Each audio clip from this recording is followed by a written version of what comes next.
আজ ভার্সিটির প্রথম দিন আমার। নতুন ব্যাগ, নতুন জামা, মুখে টেনশনের ছাপ। এটাই হচ্ছে আমি। মানে আমি হচ্ছে গল্পের নায়ক। নাম সাগর। লাজুক, ভদ্র, আর একটু বোকা টাইপের আমি। নিজের প্রশংসা নিজে করতে খুব ভালো লাগে। কিন্তু এত মস্ত বড় গেটের সামনে দাঁড়িয়ে আছি। আব্বু তো বলেছিল যে এই ভার্সিটির ভিতরে প্রবেশ করলে নাকি আমি অনেক বড় হয়ে যাব। কিন্তু এই গেট পার হতেই তো আমার পেট গুড়গুড় করা শুরু করছে।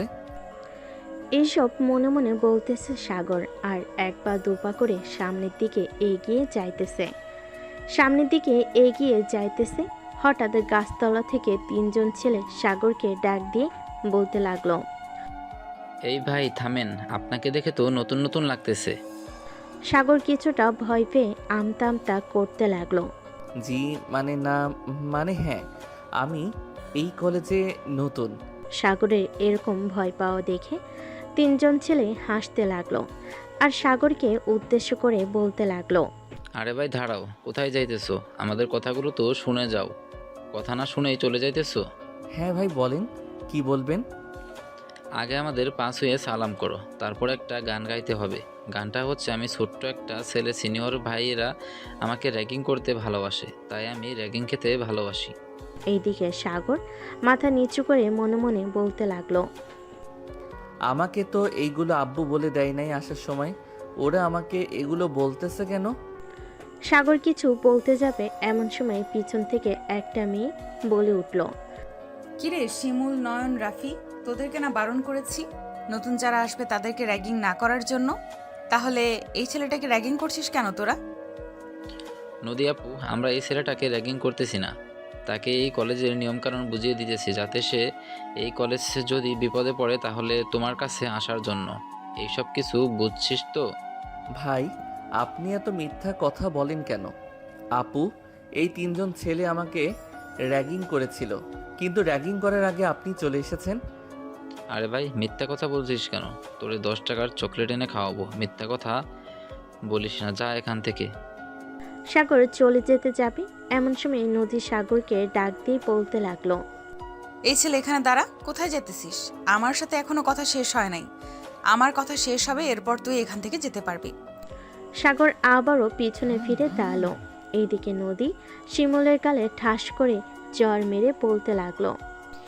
তোকে কে বারবার বারণ করেছি? তোদেরকে বারবার বারণ করেছি তোরা র্যাগিং করবি না, তবুও র্যাগিং করছিস। সেটার জন্য আজকে বেশি কিছু করলাম না, জাস্ট তোকে একটা চড় মারলাম। আর বাকি দুইজন আশা করি ঠিক হয়ে যাবি। আর এই ছেলে, তোমাকে দেখে তো মনে হচ্ছে বেশ ভালোই পোশাক আশাক, খুব ভালো। এরকম হাবা গোবা ভাবে থাকো কেন? আসলে আপু, আমি তো এই কলেজে নতুন। আর আমার আব্বু বলে দিয়েছে যে কলেজে ঢুকলে নাকি আমি অনেক বড় হয়ে যাব। আরে বেটা, কলেজে মানুষ এসে স্মার্ট হয়, বড় হয় না। আর বড় হয় ক্লাসের দিক দিয়ে। তুই যেই বড় হওয়ার কথা বলতেছিস, এটা বড় হওয়া না। তোর আব্বু বলেছে ক্লাসের দিক দিয়ে বড় হবি, কিন্তু তুই মনে হয় উল্টো ভেবেছিস। এখন ক্লাসে যা, পরে আবার যদি তোর সাথে দেখা হয় তাহলে তোর সকল ডিটেলস জেনে নিব। সাগর ওইখান থেকে হাঁটতে হাঁটতে চলে আসলো ক্লাসরুমে। ভিতরে প্রবেশ করতেই কয়েকজন ছেলে এবং মেয়ে সাগরকে ঘিরে ধরলো আর বলতে লাগলো। এই ছেলে, তোকে এতক্ষণ দাঁড়া করিয়ে রেখে ওই নদী মেয়েটা কি বলেছিল তোকে? কিন্তু আমি তো আগের মতো আছি, একটু তো বড় হই নাই। তেমন কিছু বলে নাই তো। আর সে তো আমার গার্লফ্রেন্ড, আমাকে আবার কি বলবে? কি? তুই নদী আপুর বয়ফ্রেন্ড? আর নদী আপু আমাদের সকলকে বলে বেড়ায় উনি সিঙ্গেল। দাঁড়া, ক্লাস শেষ হোক, এরপর নদী আপুকে ধরতেছি। সাগর চুপচাপ একেবারে পিছনে বেঞ্চে গিয়ে বসে পড়ল। বেশ কয়েকটা ক্লাস শেষ হতেই ক্লাসের সকল ছেলেমেয়েরা চলে আসলো নদীর কাছে। সবাইকে একসাথে আসতে দেখে নদী বলতে লাগলো। কি ব্যাপার, তোমরা সবাই একসাথে এখানে এসেছো? কোনো সমস্যা হয়েছে নাকি? সমস্যা হয়েছে মানে অনেক বড় সমস্যা হয়েছে। আপনি আমাদেরকে কলেজে প্রেম করতে দেন না, আর নিচে অথচ প্রেম করে বেড়াচ্ছেন, তাও আবার জুনিয়র ছেলের সাথে। মানে কি সব আবোল তাবোল বলতেছো তোমরা? আমি প্রেম করে বেড়াচ্ছি মানে? আমি প্রেম করলে তো আমার ফ্রেন্ড সার্কেলরা সবাই জানতো। কিরে তোরা চুপ করে আছিস কেন বল? মারিয়া এবং বাকি সবাইকে উদ্দেশ্য করে বলতেছি, নদী রিলেশন করে না।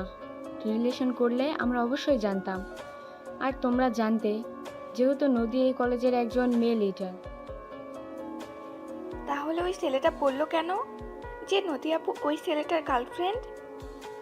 কেউ তো আর ইচ্ছে করে নিজের পায়ে কুড়াল মারবে না। নিশ্চয়ই নদী আপু রিলেশন করে, তা না হলে ছেলেটা বলতো না। কোন ছেলেটা বলেছে?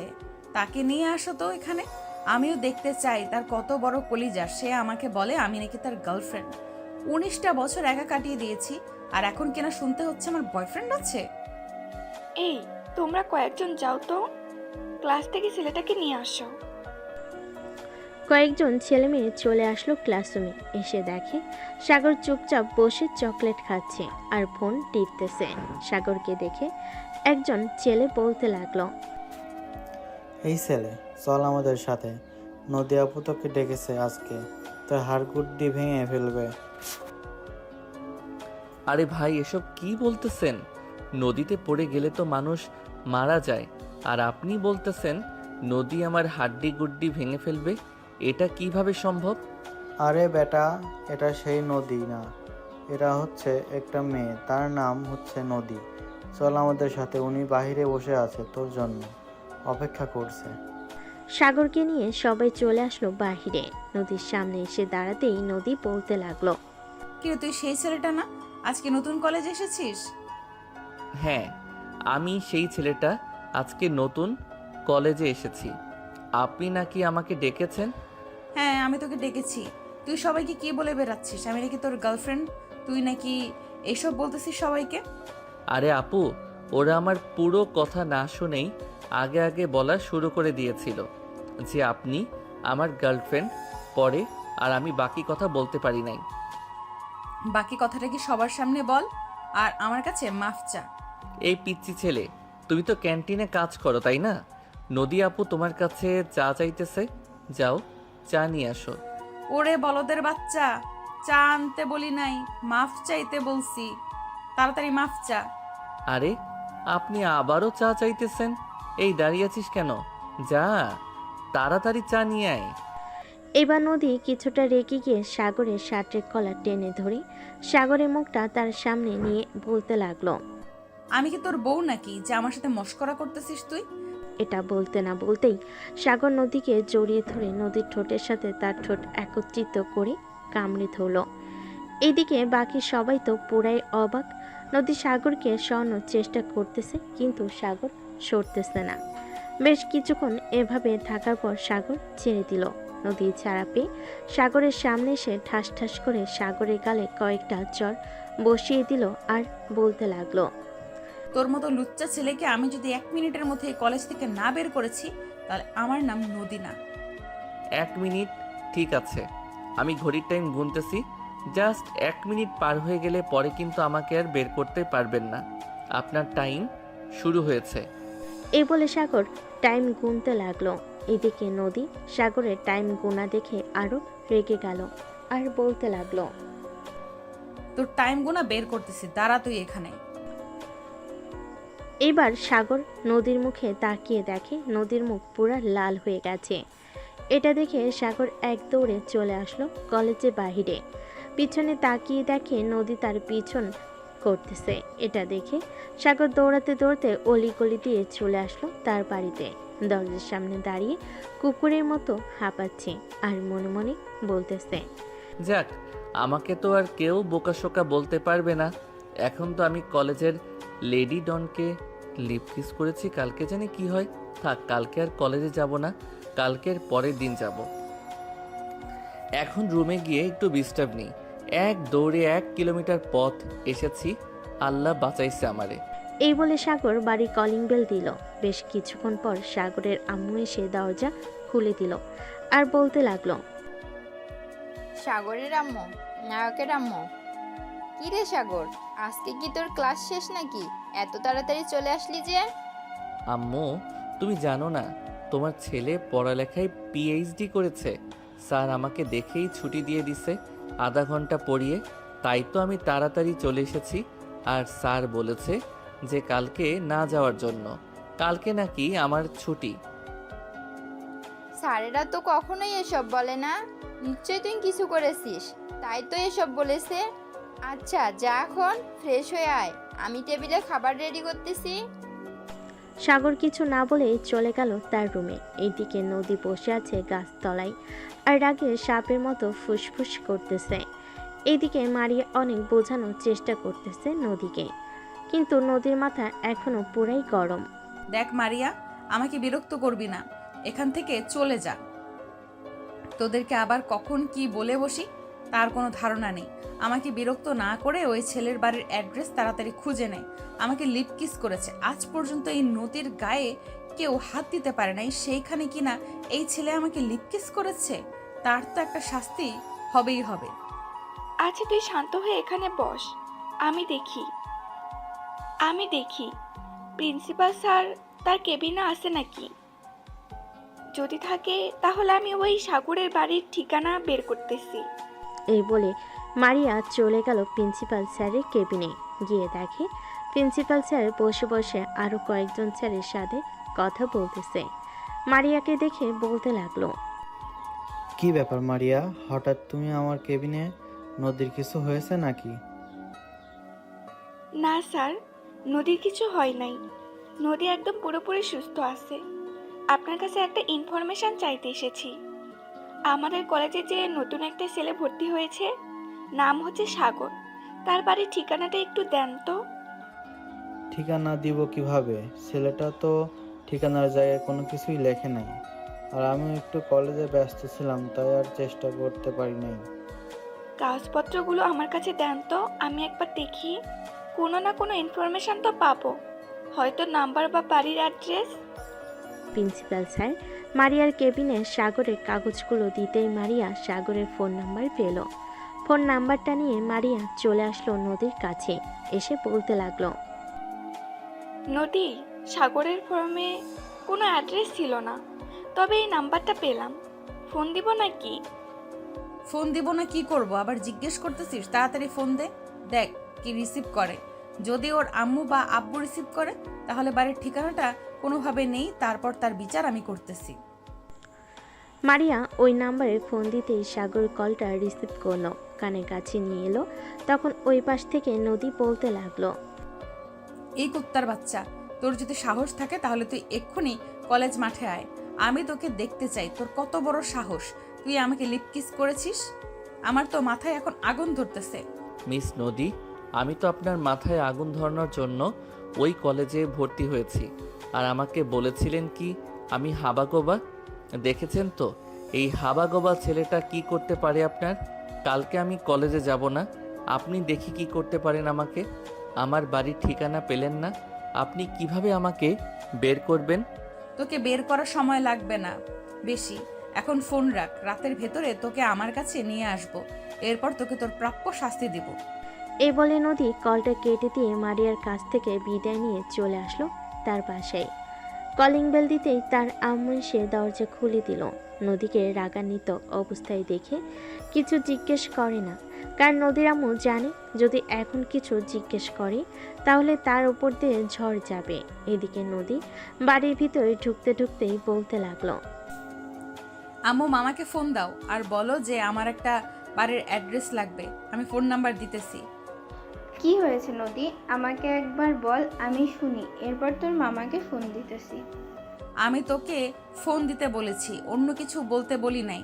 তুমি তাড়াতাড়ি ফোন দাও, ফোন দিয়ে তারপর আমাকে ফোন দাও, ফোনটায় আমি কথা বলতেছি। নদীর আম্মু নদীকে খুব ভয় পায়, কারণ নদী যখন যেটা বলবে তাই করবে। এখন সে বলেছে তার মাম্মাকে ফোন দেওয়ার জন্য, তার মানে তার মামাকে ফোন দিতে হবে, না হলে নদী অনেক রেগে যাবে। নদীর আম্মু তার ছোট ভাইকে কল দিতেই ওপাশ থেকে তার ছোট ভাই কল রিসিভ করলো। এইদিকে নদী ফোনটা হাতে নিয়ে বলতে লাগলো, হ্যালো মামা, আমার একটা বাড়ির অ্যাড্রেস বা একটা ছেলেকে চাই, এনে দিতে পারবে? অবশ্যই পারবো, তুই শুধু ফোন নাম্বারটা দে, এরপর আমি ছেলেটাকে তুলে নিয়ে আসতেছি। ঠিক আছে, ছেলেটাকে তুলে নিয়ে আসবে, তবে একটা কথা, তুমি পুলিশের ড্রেস পরে যাবে না, পুলিশের ড্রেস পরে গেলে ছেলেটা আসবে না। তুই কোনো চিন্তা করিস না, তুই তুই শুধু দেখ আমি ছেলেটাকে কিভাবে তুলে নিয়ে আসি। তুই নাম্বারটা দে। ছেলেটাকে নিয়ে আসার পর আমি তোকে ফোন দিয়ে জানাবো। ঠিক আছে মামা, এখন তাহলে ফোন রাখলাম, আর যত তাড়াতাড়ি পারো তাকে তুলে নিয়ে আসো। এই বলে নদী কলটা কেটে দিল। এদিকে নদীর মামা মুক্তার নাম্বারটা তুলে কল দিল সাগরকে। বেশ কিছুক্ষণ পর সাগর কলটা রিসিভ করে বলতে লাগলো, আসসালামু আলাইকুম, কে বলতেছেন? আসসালামু আলাইকুম, আমি থানা থেকে মুক্তার বলছিলাম। আপনার নাম তো সাগর, তাই না? জি, আমার নাম সাগর। কেন, কি হয়েছে? আর থানা থেকে হঠাৎ ফোন আসলো কেন? আপনার নামে একটা মেয়ে মামলা করে গেছে কিছুক্ষণ আগে। আপনি দয়া করে একটু থানায় এসে যোগাযোগ করেন। আর যদি না আসেন তাহলে আমরা আপনার বাড়ি থেকে তুলে নিয়ে আসব। তখন কিন্তু আপনার পুরো পরিবারের মান সম্মান চলে যাবে। এসব করার দরকার নেই, আমি কিছুক্ষণের মধ্যে আসতেছি। কোন থানায় আসতে হবে আমাকে? থানায় আসতে হবে না, আমি একটা লোকেশন দিতেছি, ওই লোকেশনে তুমি আসো।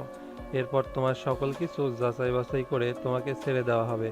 ঠিক আছে, আপনি ঠিকানাটা মেসেজ করে পাঠিয়ে দিন, আমি কিছুক্ষণের মধ্যে আসতেছি। নদীর মামা ঠিকানাটা মেসেজ করে পাঠিয়ে দিল সাগরকে। মেসেজ পাঠানোর পর নদীর মামা কল দিল নদীকে। বেশ কিছুক্ষণ পর নদী কলটা রিসিভ করে বলতে লাগলো, হ্যাঁ মামা, বলো কি বলবে। আমি তোকে একটা ঠিকানা পাঠাচ্ছি, 10 মিনিটের মধ্যে ওইখানে চলে আয়। সাগর নামের ছেলেটা আসতেছে। ঠিক আছে, ঠিকানাটা মেসেজ করে পাঠিয়ে দাও, আমি কিছুক্ষণের মধ্যে আসতেছি। নদীর মামা কলটা কেটে দিয়ে নদীকে ঠিকানাটা মেসেজ করে পাঠিয়ে দিল। বেশ কিছুক্ষণ পর নদীর মামা চলে গেল। ওইখানে গিয়ে দেখে তার মামা দাঁড়িয়ে আছে পুলিশের গাড়ি নিয়ে। নদী তার মামাকে উদ্দেশ্য করে বলতে লাগলো, মামা, সাগর কি এখনো আসে নাই? না, সাগর এখনো আসে নাই। তুই গাড়িতে বস, কিছুক্ষণের মধ্যে চলে আসবে।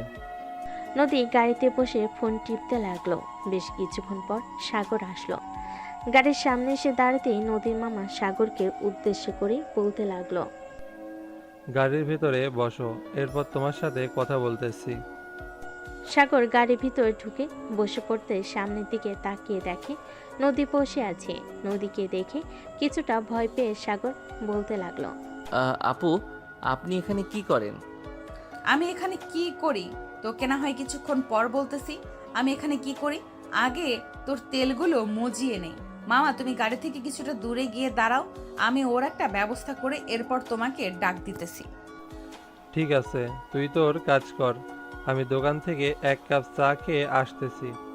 নদীর মামা এখান থেকে চলে গেল চায়ের দোকানে। এইদিকে নদী গাড়ির গ্লাসগুলো উঠিয়ে দিয়ে সাগরের সামনে এসে বসলো আর বলতে লাগলো, কে যেন বলেছিলি আমি তোর গার্লফ্রেন্ড? যা, মেনে নিলাম আমি তোর গার্লফ্রেন্ড। এখন আমার কথা শোন, গার্লফ্রেন্ড হয়েছি বলে কি আমার ঠোঁটের সাথে তোর ঠোঁট একত্রিত করে লিপ কিস করতে হবে? লিপ কিস করবো না তো কি করব? আপনার এত সুন্দর ঠোঁট কাছে পেয়ে ছেড়ে দিব নাকি? সবার মতো আমি না। হ্যাঁ, তোকে বুঝতে পারলাম। এখন সবার মতো তুই না, এখন বল আমার লিপ কিস আমাকে ফিরিয়ে দিবি কি করে? মামা দোকানে গেছে, 10 মিনিট সময় দিলাম, আমার লিপ কিস আমাকে ফিরিয়ে দে। আর আমাকে জড়িয়ে ধরেছিস, সেটার জন্য তোকে শাস্তি পেতে হবে, অনেক বড় শাস্তি পেতে হবে। সবার আগে আমার লিপ কিস ফিরিয়ে দে। লিপ কিস করেছি, লিপ কিস আবার ফিরিয়ে দেওয়া যায় নাকি? আমি লিপ কিস ফিরিয়ে দিতে পারবো না, এসব ফিরিয়ে দেওয়া যায় না। আপনাকে জড়িয়ে ধরেছি, এটা শাস্তি দিতে পারেন, আর সাথে কিস করেছি, এটা শাস্তিও দিতে পারেন। তুই আগে আমার লিপ কিস ফিরিয়ে দে, এরপর তোকে জড়িয়ে ধরার শাস্তি দিতেছি। আগে জড়িয়ে ধরে শাস্তিটা দেন, এরপর আমি লিপ কিস ফিরিয়ে দেওয়ার চিন্তা ভাবনা করতেছি। ততক্ষণে আপনি জড়িয়ে ধরার শাস্তিটা দিয়ে দেন। নদী তার ব্যাগ থেকে একটা লোহার আর তার কাটা একটা মেস বের করে তার কাটা গরম করতে লাগলো। দীর্ঘ 3.5 মিনিট গরম করার পর তার কাটাটা একেবারে রক্তবর্ণ লাল হয়ে গেছে। এই তার কাটাটা সাগরের হাতের বিভিন্ন জায়গায় লাগিয়ে দিল। লাগানোর সাথে সাথে ওই জায়গাটা পুড়ে ফোসকা পড়ে গেছে সাথে সাথেই। এটা দেখে সাগর এক পলকভাবে নদীর দিকে তাকিয়ে আছে। এইদিকে নদী আবারও তার কাঁটাটা বেশ কয়েক মিনিট গরম করার পর আবারও সাগরের হাতে লাগিয়ে দিল। এইভাবে দু হাতে পুরো বিভিন্ন জায়গায় লাল বানিয়ে ফেলেছে আর ফোসকা পড়ে গেছে। নদী সাগরের দুগাল খামচে ধরলো। বেশ কিছুক্ষণ খামচে ধরার পর সাগরের দুই গাল থেকে রক্ত বের হতে লাগলো। এটা দেখে নদী সাগরকে ছেড়ে দিয়ে বলতে লাগলো, এবারের মতো তোকে ছেড়ে দিলাম, আর ভুলেও কিন্তু ওই কলেজে কারোর সাথে এরকম ব্যবহার করিস না। যদি এরকম ব্যবহার করিস তাহলে বুঝতেই পারছিস, আমার সাথে যদি এতটুকু ব্যবহারের কারণে আমি এতটুকু করতে পারি, অন্য কারোর সাথে করলে আমি কি করতে পারি তা তোর ধারণা হয়ে গেছে আশা করি। এখন যা। সাগর গাড়ি থেকে নেমে হাঁটা দিল বাড়ির উদ্দেশ্যে। বেশ কিছুক্ষণ হাঁটতে হাঁটতে সাগর চলে আসলো বাড়িতে। মুখে একটা মাস্ক পরে নিয়ে কলিং বেলটা বাজালো। বেশ কিছুক্ষণ পর সাগরের ছোট বোন এসে দরজা খুলে দিয়ে বলতে লাগলো, কি ব্যাপার ভাইয়া, হঠাৎ তুমি মুখে মাস্ক পরে এসেছো? কোনো সমস্যা হয়েছে নাকি? আরে কি সমস্যা হবে? কোনো সমস্যা হয় নাই। রাস্তায় অনেক ধুলাবালি পড়েছে তো, এটার জন্য মাস্ক পরেছিলাম। আচ্ছা, আমি এখন রুমে গেলাম, আমাকে ডাক দিস না, রাতে আমি খাবার খাবো না। যদি ক্ষুধা লাগে তাহলে আমি তোকে বলবো নে, তুই খাবার এনে দিয়ে যাস আমার রুমে।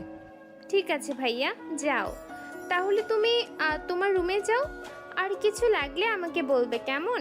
আম্মু একটু মামাদের বাসায় গেছে, বলেছে যে সন্ধ্যার দিকে চলে আসবে। সাগর কিছু না বলে চলে আসলো তার রুমে। দরজাটা লাগিয়ে দিয়ে তাড়াতাড়ি করে শার্টটা খুলে ফেলতেই দেখতে পেল পুরো শরীরে দাগ বসে গেছে এবং ফোসকা পড়ে গেছে। ফোসকাগুলোর জায়গায় জায়গায় পানি এসে গেছে। এটা দেখে সাগর কান্না করে দিল আর বলতে লাগলো, সামান্য মাত্র ছোট্ট একটা ভুলের কারণে এত বড় শাস্তি পেলাম। ভাগ্যে হয়তো শাস্তিটা লেখা ছিল, তাই এমন হয়েছে আমার সাথে। সাগর তাড়াতাড়ি করে কয়েকটা ছবি তুলে তার বান্ধবীর কাছে পাঠিয়ে দিল। তার বান্ধবীর বর হচ্ছে একজন ডাক্তার। বেশ কিছুক্ষণ পর সাগরের বান্ধবী পিকগুলো দেখে বলতে লাগলো, কিরে সাগর, তোর হাতের এই রকম অবস্থা হয়েছে কিভাবে? তুই কি এমন কাজ করেছিস যে তোর হাতের এরকম অবস্থা হয়েছে? আর বলিস না, বাড়িতে একটু কাজ করছিলাম তো হঠাৎ চুলায় বাড়ি মারতেই এই রকম অবস্থা হয়েছে। আচ্ছা, তুই তোর বরকে এই পিকগুলো দেখিয়ে আমাকে কিছু ওষুধপত্রের নামগুলো বল। অনেক জ্বালাপোড়া করতেছে, তাড়াতাড়ি ওষুধ আনতে হবে গিয়ে। আচ্ছা, তুই আমাকে কিছুক্ষণ সময় দে, আমি বলছি কি কি ওষুধ আনতে হবে। সাগরের বান্ধবী বেশ কিছুক্ষণ পর ওষুধের নাম পাঠিয়ে দিল। এইদিকে সাগর ওষুধের নামগুলো একটা কাগজে লিখে তার বন্ধু রাকিবের ফোনে ছবিটা পাঠিয়ে বলতে লাগলো, হ্যালো রাকিব, এই ওষুধগুলো আমাকে এনে দে তো। আমি তোর বিকাশে 2000 টাকা পাঠাচ্ছি। যদি আরও বেশি টাকা লাগে তাহলে তোর কাছে থাকলে দিয়ে নিয়ে আসিস। পরে বাসায় আসলে আমি তোকে পাঠিয়ে দিব নে। আর ওষুধগুলো তোর কলেজ ব্যাগের ভিতরে ভরে এরপর নিয়ে আসবি, যাতে বাড়ির কেউ না দেখে। হঠাৎ এই ওষুধগুলো কি কাজে লাগবে? আর তোর কি হয়েছে যে এত ভয় পাচ্ছিস আর এইরকমভাবে কথা বলতেছিস? আরে কিছু হয় নাই, আর কই ভয় পাচ্ছি। তুই ওষুধগুলো এনে দে, আমায় একটু দরকার আছে। আচ্ছা, আমি এনে দিব নে। 1 ঘন্টা পরে আমি তোদের পাশে আসতেছি ওষুধগুলো নিয়ে। আমি এখন পড়াইতেছি। আচ্ছা, তুই ওষুধগুলো কেনার পর আমাকে একবার ফোন দিস। ঠিক আছে, ফোন দিব নে, এখন ফোন রাখলাম। সাগর কলটা কেটে দিয়ে বিছানায় শুয়ে শুয়ে ফোন টিপতে লাগলো। এদিকে নদী বাসে এসে তার রুমে বসে কল দিল তার বান্ধবী মারিয়াকে আর বলতে লাগলো, তোর ফোনে একটা ভিডিও পাঠিয়েছি, ভিডিওটা দেখ, কেমন হয়েছে আমাকে জানা। আচ্ছা, আমি জানাইতেছি। মারিয়া কলটা কেটে দিয়ে ভিডিওটা দেখে পুরো অবাক হয়ে গেল আর সাথে সাথে ফোন দিল নদীকে। এদিকে নদী কলটা রিসিভ করে বলতে লাগলো, দেখেছিস ভিডিওটা কেমন হয়েছে বল? এটা একদম তুই ঠিক করিস নাই। জানিস তোর এটার কারণে ছেলেটার কি হতে পারে? আরে কোনো কিছুই হবে না, ওর মতো কত ছেলেকে আমি এরকম করেছি, সব ছেলে একদম ঠিকঠাক আছে, সেও ঠিকঠাক থাকবে। দেখে নিস, কালকে কলেজে যাবে। তোর সাথে এখন আমার কথা বলতে ইচ্ছে করতেছে না, ফোন রাখ। এই বলে মারিয়া কলটা কেটে দিল।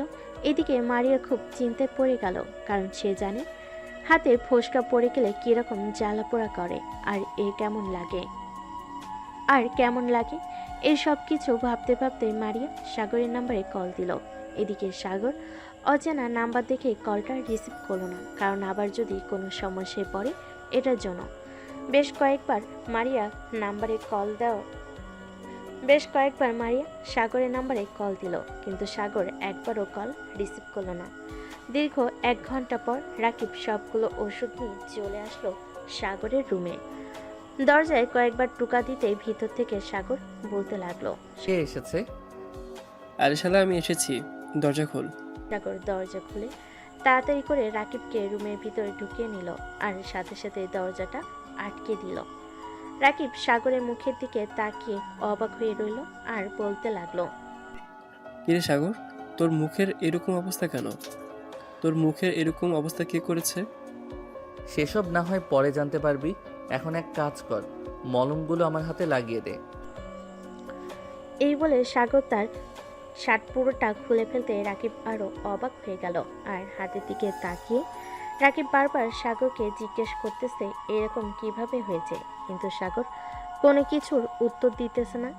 সব কিছু লাগানো শেষ হয়ে যেতেই সাগর রাকিবকে উদ্দেশ্য করে বলতে লাগলো, শোন, তুই এখন বাসায় চলে যা, আর আমার কি হয়েছে এটা কাউকে বলবি না। যদি নিচে আম্মু আব্বু বা সাইমা যদি জিজ্ঞেস করে কি হয়েছে আমার, তাহলে বলবি কিছু হয় নাই। তোর তো ট্রিটমেন্ট দরকার। ট্রিটমেন্ট না পাইলে এগুলো অনেক সমস্যা করবে। চল, তোকে ডাক্তারের কাছে নিয়ে যাই। আর এই ওষুধগুলো কে দিয়েছে? এইগুলো আমাদের বেস্ট ফ্রেন্ড আয়না আছে না, তার জামাই তো একজন ডাক্তার, তার জামাই দিয়েছে। ও আচ্ছা, তাহলে 2-3 দিন এইগুলো ব্যবহার কর, দেখি কি পর্যায়ে যায়। যদি ভালো না হয় তাহলে তোকে ভালো একটা ডাক্তারের কাছে নিয়ে যেতে হবে। আর তুই এই 2-3 দিন কলেজে যাওয়ার দরকার নেই। আমি না হয় আন্টিকে বলবো না, কলেজে ক্লাস হয় না, এটার জন্য কেউ কলেজে যায় না। না, আমাকে বাড়ি থেকে বের হয়ে যেতে হবে সকালবেলা, না হলে সারাদিন ঘরে বসে থাকলে আম্মু টের পেয়ে যাবে আমার কিছু হয়েছে। সারাদিন না হয় কলেজে না গিয়ে ঘোরাঘুরি করব, এরপর বিকেলবেলা বাড়িতে চলে আসব। ঠিক আছে, তোর কাছে যেটা ভালো মনে হয় ওইটাই করব। এখন তাহলে আমি যাই, আর যদি কিছু প্রয়োজন হয় তাহলে আমাকে ফোন দিবি। ঠিক আছে, তুই যা তাহলে। তোর যদি কিছু প্রয়োজন হয় তাহলে আমি তোকে সাথে সাথে ফোন দিব। রাকিব চলে যেতে সাগর আবার আগের মতো করে দরজা আটকে দিয়ে বিছানায় শুয়ে এলো। কখন যে ঘুমিয়ে গেছে খেয়াল নেই তার। এদিকে নদী সোফায় বসে টিভি দেখতে দেখতে তার আম্মুকে উদ্দেশ্য করে বলতে লাগলো, আম্মু, তোমাকে একটা ভিডিও দেখাচ্ছি, ভিডিওটা দেখে বলো তো কেমন হয়েছে ভিডিওটা। ঠিক আছে, দেখা ভিডিওটা, দেখি কি ভিডিও দেখাবি। নদীর আম্মু ভিডিওটা দেখে পুরো অবাক হয়ে গেল। তার মেয়ে যে এতটা নিচে নামতে পারে উনি ভাবতেই পারে নাই। নদীর আম্মু বসে থেকে উঠে দাঁড়ালো, ফোনটা ছুঁড়ে মেরে বলতে লাগলো, তোর মতো মেয়েকে জন্ম দিয়ে আমি পাপ করেছি। তুই ছেলেটার কি অবস্থা করেছিস একবার দেখেছিস? এতে ছেলেটার কত বড় ক্ষতি হতে পারে। এখন যদি এই ছেলেটার একটা দুর্ঘটনা ঘটে যায় তাহলে এটার দায়ভার কে নেবে? তোর মামা কোথায় ছিল? তিনি এসব দেখে নাই তুই যখন এসব করেছিলি? না মামা, দেখা হয় নাই। তার মামা দেখলেও মামা কিছু করবে না আমাকে। আর তুমি আমার ফোন এভাবে ছুঁড়ে ফেলে দিয়েছো কেন? তুই আমার বাড়ি থেকে এখনই বের হয়ে যা। তোর মতো মেয়ের এই বাড়িতে জায়গা নেই। আম্মু, কি বলতেছো এইসব তুমি? ভিডিওটা দেখে মনে হয় তুমি পাগল হয়ে গেছো, উল্টাপাল্টা বকাবকি শুরু করে দিয়েছো। আমি উল্টাপাল্টা বকা শুরু করে দেই নাই, তোকে যেটা বলেছি সেটা কর। তুই এখনই এ বাড়ি থেকে বের হয়ে যা। আমি বের হব না। এই বলে নদী সোফা থেকে উঠে ফোনটা নিয়ে নিচে চলে আসলো তার রুমে। এই বলে নদী সোফা থেকে উঠে ফোনটা নিয়ে চলে আসলো তার রুমে। বিছানায় শুয়ে শুয়ে ফোন টিপতেছে আর ভিডিওটা দেখতেছে আর হাসতেছে। দেখতে দেখতে সন্ধ্যা পার হয়ে রাত হয়ে গেল। সাগর তার রুমে বসে আছে, এমন সময় দরজায় নক দিল। সাগর ভিতর থেকে বলতে লাগলো, আম্মু, আমি খাবার খাবো না, আমার ক্ষুধা নাই, তোমরা খাবার খেয়ে নাও। হঠাৎ তোর কি হয়েছে? খাবার খাবি না কেন? বাইরে থেকে খাবার খেয়ে এসেছিস নাকি? হ্যাঁ, বাহির থেকে খাবার খেয়ে এসেছি, আর রাকিব এসেছিল আমার জন্য খাবার নিয়ে এসেছে, পরে 2 জন মিলে খাবার খেয়েছি। তোমরা খাবার খেয়ে নাও। ঠিক আছে, আমরা খাবার খেয়ে নিতেছি। আর তোর যদি ক্ষুধা লাগে তাহলে ফ্রিজ থেকে সব কিছু বের করে গরম করে খাবার খেয়ে নিস।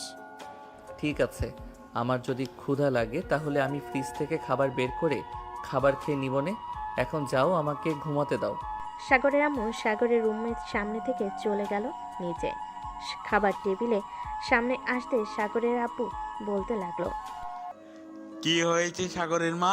সাগর আসলো না কেন? বিকালে রাকিব এসেছিল, দুজন খাবার খেয়েছে রেস্টুরেন্ট থেকে খাবার এনে। এটার জন্য এখন নাকি তার ক্ষুধা নেই।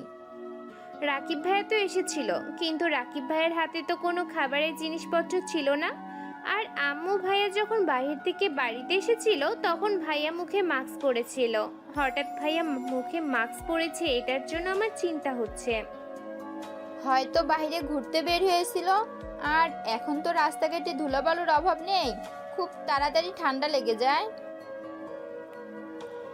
না আম্মু, ভাইয়া তো বাহিরে ধুলোবালিতে খেলাধুলো করে, অভ্যেস আছে। আমার মনে হচ্ছে ভাইয়া নিশ্চয়ই কিছু একটা হয়েছে। হ্যাঁ, নিশ্চয়ই কিছু হয়েছে। আচ্ছা, সকালবেলা তো সাগর বের হবে খাবার খাওয়ার জন্য, তখন না হয় জিজ্ঞেস করা যাবে তার কি হয়েছে, সে এমন করতেছে কেন। নিশ্চয় নতুন নতুন প্রেমে পড়েছে, তো হয়তো এটার জন্য এরকম করতেছে। হতেও পারে, আবার নাও হতে পারে। সবে মিলে খাওয়া দাওয়া করে যে যার যার রুমে চলে গেল। রাত প্রায় 2টা। সাগর তার রুম থেকে বের হয়ে আস্তে আস্তে চলে আসলো নিচে। ফ্রিজ থেকে খাবারগুলো বের করে গরম করে লাইটের আলো দিয়ে খাবার খেতে লাগলো। হঠাৎ ঘরের লাইট জ্বলে উঠল। সাগর লাইটের সুইচের দিকে তাকাতে দেখতে পেল তার ছোট বোন দাঁড়িয়ে আছে। সাগরের মুখের এরকম অবস্থা দেখে সাইমা বলতে লাগলো, ভাইয়া, তোমার মুখের এই অবস্থা কিভাবে হয়েছে? আর হাতের এই রকম অবস্থা কিভাবে হয়েছে? এটার জন্য তুমি আমাকে কাছ থেকে লুকিয়ে বেড়াচ্ছ? সত্যি করে বলো কিভাবে হয়েছে?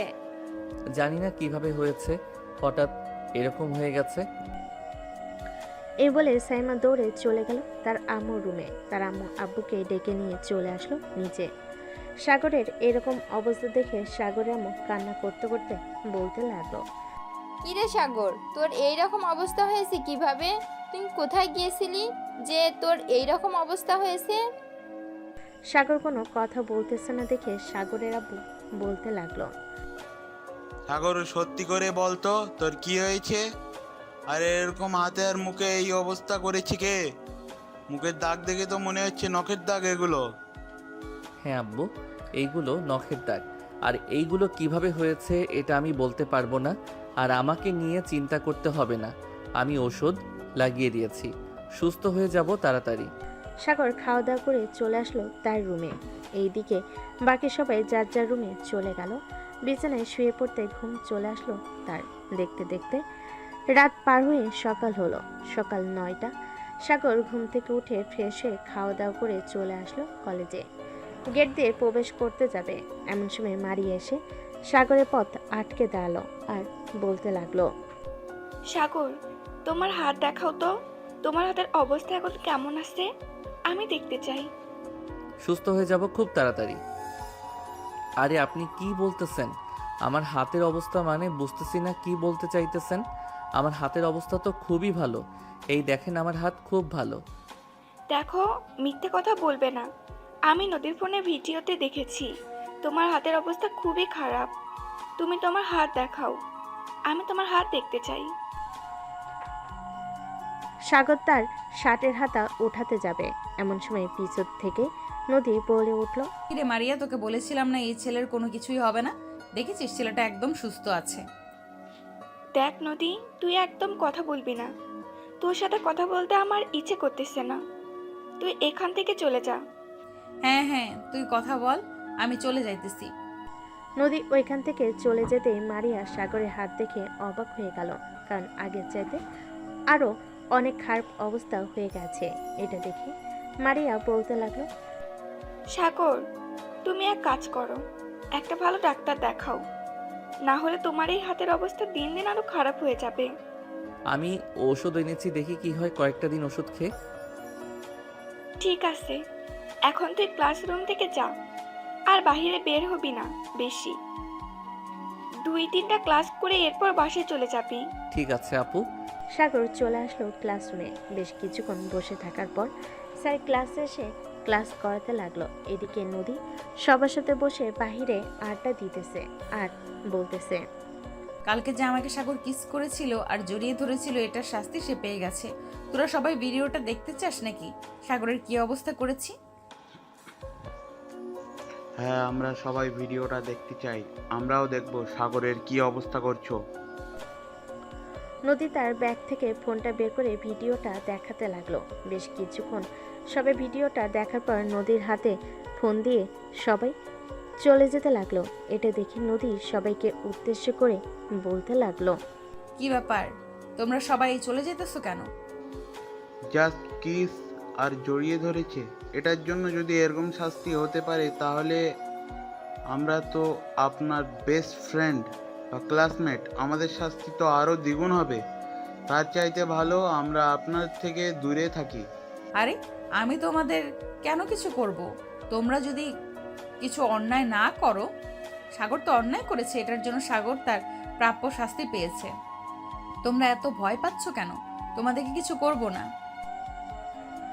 তবুও সবাই মানতে নারাজ ওইখান থেকে চলে গেল যার যার ক্লাসরুমে। এদিকে সাগরে কয়েকটা ক্লাস শেষ করে চলে আসলো বাইরে।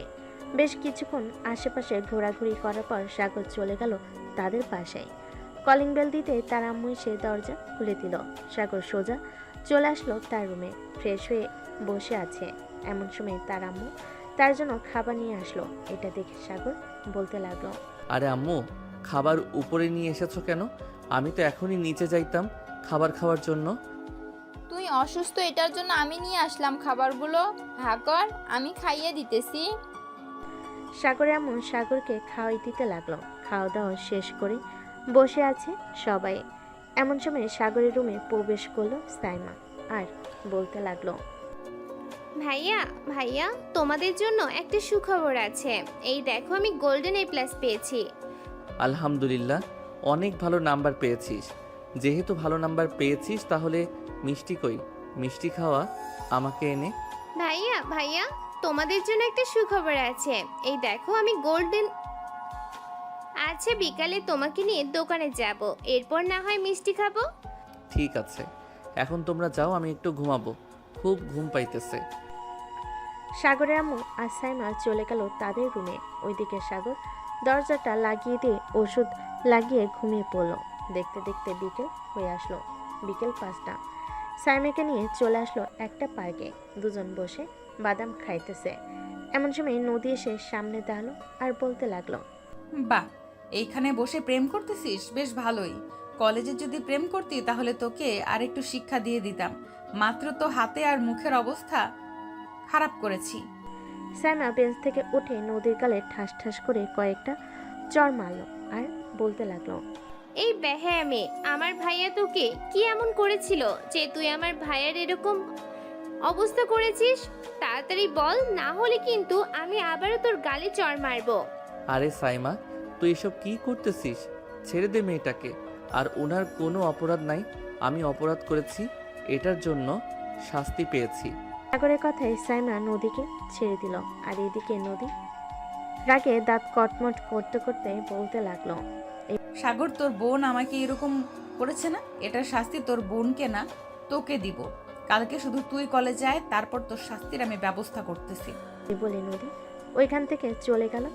এদিকে সাইমা সাগরকে উদ্দেশ্য করে বলতে লাগলো, ভাইয়া, এই মেয়েটা তোমার উপর অত্যাচার করেছে, আর তুমি এই মেয়েকে কিছু বললে না। আমি আব্বুকে ফোন দিয়ে বলবো নাকি এসব? আব্বুকে বললে কিন্তু আব্বু এই মেয়েটাকে সোজা বানিয়ে ফেলবে। না, কিছু বলতে হবে না আব্বুকে। আমি আরেকটু সুস্থ হই, তারপর নিজে এই মেয়েটাকে শাস্তি দিব। কার সাথে পাঙ্গা নিয়ে এসেছে সে তো জানে না আমি কে, আর আমি কত বড় হারামি। চলো এখন মিষ্টি নিয়ে বাড়িতে চলে যাই, সন্ধ্যা হয়ে আসতেছে। হ্যাঁ ভাইয়া, চলো যাওয়া যাক। সাগর তার বোনকে নিয়ে চলে আসলো মিষ্টির দোকানে। মিষ্টি কিনে বাড়ির উদ্দেশ্যে রওনা দিল। বেশ কিছুক্ষণের মধ্যে দুজন চলে আসলো বাড়িতে। এসে ভাই বোন মিষ্টি খেয়ে আড্ডা দিতেছে। এমন সময় সাগরে আম্মু সাগরকে উদ্দেশ্য করে বলতে লাগলো, সাগর, তোর হাতের অবস্থা এখন কেমন?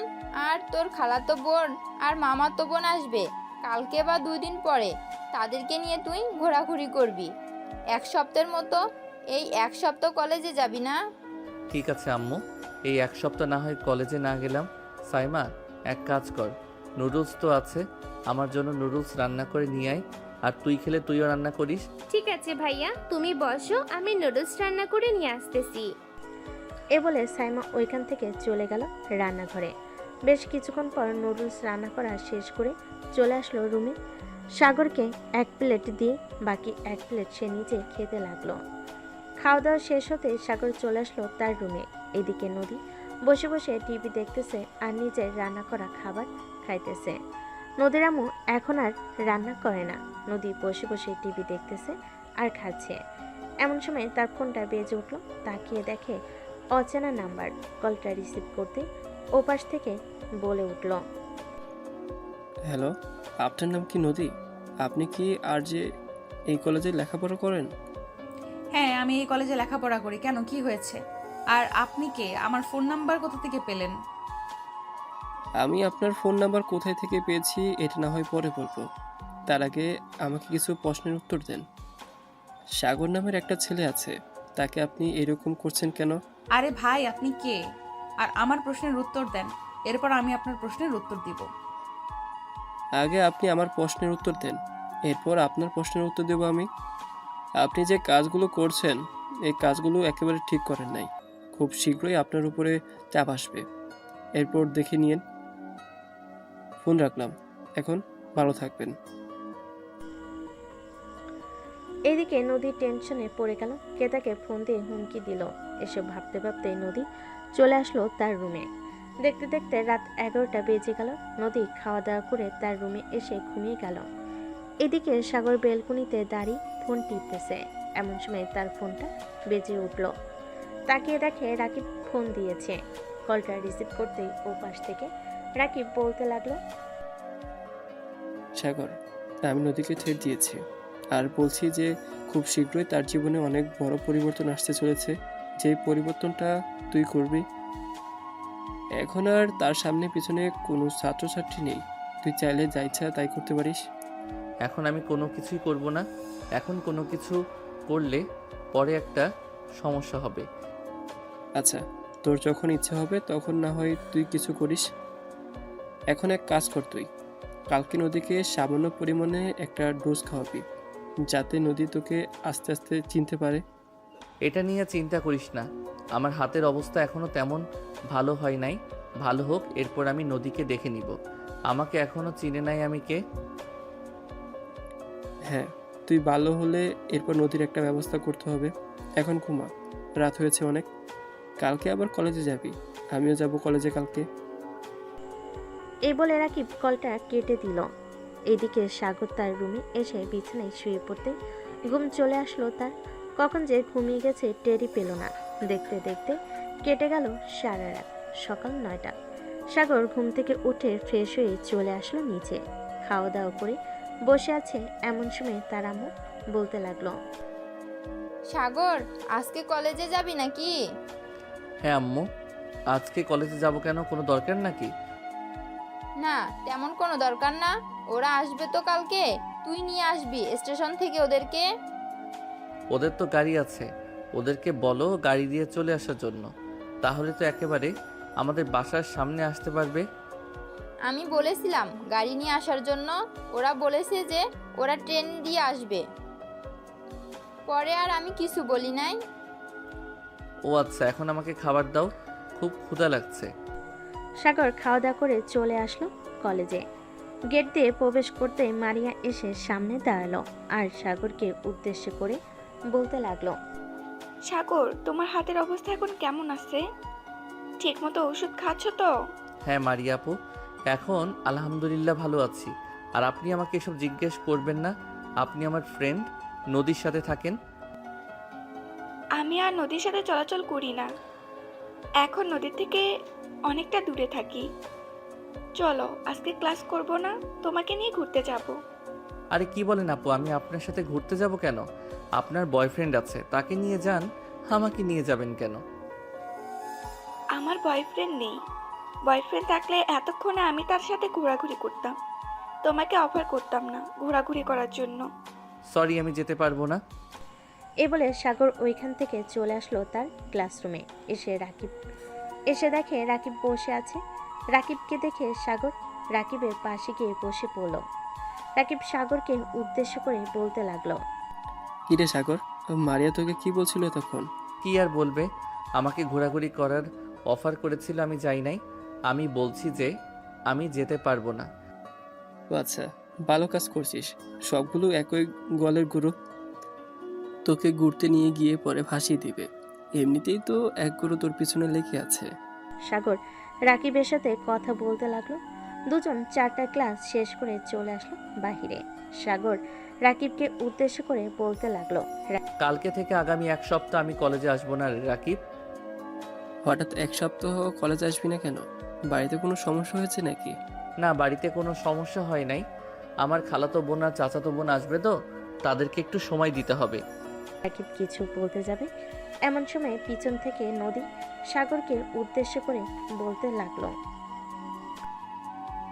বাবা, আজকালকে তো দেখি মামাতো বোন আর চাচাতো বোনকেও সময় দিতেছে। তোদের মতো ছেলেদেরকে এরকম ভাবে অত্যাচার করার দরকার। আরেকবার সুযোগ পাই তোর এমন অবস্থা করব, তখন দেখবি। নদীর কথা শুনে রাকিব এবং দুজন রেগে গেল। সাগর নদীর সামনে এসে নদীকে জড়িয়ে ধরে তার ঠোঁটের সাথে আবার ঠোঁট একত্রিত করে দিল। এভাবে বেশ কিছুক্ষণ থাকার পর সাগর নদীকে এক ঝাটকা মেরে ছাড়িয়ে বলতে লাগলো, এখনো সময় আছে নদী, তুই ভালো হয়ে যা। ভালো হলে তোর জন্য খুবই ভালো হবে। আর যদি ভালো না হোস তাহলে তোর ব্যবস্থা আমি নিব। সাগর, তুই এই কাজটা একদম ঠিক করলি না আজকে। দেখ শুধু তোকে কি করি আমি, শুধু তুই দাঁড়া এখানে। কাকে নিয়ে আসবি? তোর মামাকে? যা তোর 14 গোষ্ঠীকে নিয়ে আয়, দেখি আমাকে এইখান থেকে কে নিয়ে যায়। নদী ফোন দিল তার মামাকে। বেশ কিছুক্ষণ পর তার মামা কলটা রিসিভ করে বলতে লাগলো, মামা, যেই ছেলেটাকে আমি ওই দিন শিক্ষা দিয়েছিলাম না, ওই ছেলেটা আবার আমার সাথে বেয়াদবি করেছে। আজকে ওই ছেলেটাকে আবার শিক্ষা দেবো, তুমি একটু আসো তো। দেখ, তুই শুধু আজাই রাজ ঝগড়া করিস মানুষের সাথে। আমার কাছে অনেক কমপ্লেন এসেছে, কলেজের সবাই আমার কাছে বিচার দিয়েছে। তুই যার সাথে ইচ্ছা তার সাথে ঝগড়া করিস, পরে অযথা মানুষকে মারধর করিস। আমি যেতে পারবো না আজকে, ফোন রাখলাম এখন। এই বলে মুক্তার কলটা কেটে দিল। এদিকে সাগর দাঁড়িয়ে দাঁড়িয়ে হাসতেছে আর বলতেছে, কিরে, তোর মামাকে নিয়ে আসবি না? যা নিয়ে আয়, দেখি তোর মামা আমাকে কি করে। অনেক বড় হয়ে গেছিস তাই না? কিছু বলি না দেখে। এ বলে সাগর নদীর মুখটা চেপে ধরে আবারও নদী ঠোঁটের সাথে তার ঠোঁট একত্রিত করে দিল। এদিকে রাকিব বারবার অবাক হচ্ছে, কারণ সাগর কলেজের সবচেয়ে রাগী মেয়ের সাথে এরকম করতেছে। 4টিখানি ব্যাপার না এরকম করা। এদিকে নদী সাগরের মাথার চুল এবং শার্ট ধরে টানতেছে, কিন্তু সাগর তাকে ছাড়ার আর কোনো নাম গন্ধ নেই। বেশ কিছুক্ষণ এইভাবে চলার পর সাগর নদীকে ছেড়ে দিয়ে বলতে লাগলো, আজকের এই শূন্য অনুভূতির মাঝে তুমি এক অপরূপ সুন্দরী। তোমার ঠোঁটের ওই স্পর্শ আমাকে মুগ্ধ করে দিয়েছে মিস নদী। আবারও যদি কোনো একদিন দেখা পাই তাহলে আবারও তোমার ওই ঠোঁটের স্পর্শ নিব আমি। হা হা হা, ভালো থেকো, বাই। সাগর সন্ধে সন্ধে তাল মিলিয়ে কথাটা বলে ওইখান থেকে রাকিবকে নিয়ে চলে আসলো তাদের বাসায়। রুমের ভিতর রাকিব আর সাগর বসে আছে। এমন সময় রাকিব সাগরকে উদ্দেশ্য করে বলতে লাগলো, সাগর ভাই, তুই এটা কি করছিস? জানিস এটার পরিণতি কি হতে পারে? হ্যাঁ জানি এটার পরিণতি কি হতে পারে, তবে 1 সপ্তাহ তো আমাকে খুঁজে পাবে না। পাগলের মতো খুঁজবে, তবুও পাবে না। তোকে যদি জিজ্ঞেস করে তবুও বলবি না। দেখি সে আমার কি করতে পারে। আমার সাথে পাঙ্গা নিয়েছে, সে তো জানে না আমি কে। সিনিয়র হয়েছে তো কি হয়েছে, তবে রাকিব সত্যি কথা বলতে নদীর ঠোঁটগুলো কিন্তু সেই স্বাদ ছিল। ভাই আমি কিছু জানি না। তুই যেহেতু 1 সপ্তাহ কলেজে যাবি না, আমি কলেজে যাব না। আমাকে একা পাইলে 2টা বত্তা বানাইবো। হ্যাঁ হ্যাঁ তাই কর, তোর যাওয়ার দরকার নেই কলেজে।